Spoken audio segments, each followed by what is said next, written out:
Hello বন্ধুরা, আমি আমার ছোট্ট নরহরির সাথে একটু সময় কাটাচ্ছিলাম।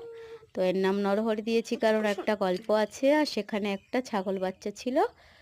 তার নাম ছিল নরহরি দাস। নরহরি দাস একটা গরুকে দেখে মনে করেছিল গরুটা বোধহয় ওর মতনই ছোট্ট একটি ছাগল বাচ্চা, বেশি বেশি করে ঘাস খেয়ে তাড়াতাড়ি বড় হয়ে গেছে। তাই সেও তাড়াতাড়ি বেশি বেশি করে ঘাস খেয়ে বড় হয়ে যাওয়ার জন্যে তার মায়ের চোখকে ফাঁকি দিয়ে জঙ্গলে চলে গেল। এবং সে খেতে খেতে এতটাই খেয়ে ফেললো যে সে নিজে পায়ে হেঁটে বাড়িতে আসতে পারছিল না। তাই সে একটা শিয়ালের গর্তের ভিতরে আশ্রয় নিয়েছিল। রাতে যখন শিয়াল গর্তের কাছে এলো, নরহরিকে দেখে ভয়ে ভয়ে জিজ্ঞেস করলো, গর্তের ভিতরে কে? ছাগল বাচ্চাটি বুদ্ধি করে বলল, সিংহের মামা আমি, নরহরি দাস। 50 বাঘ মোর, এক এক গ্রাস। এই শুনে শিয়াল ভয়ে হাউমাউ করে দৌড়ে পালিয়ে গেল।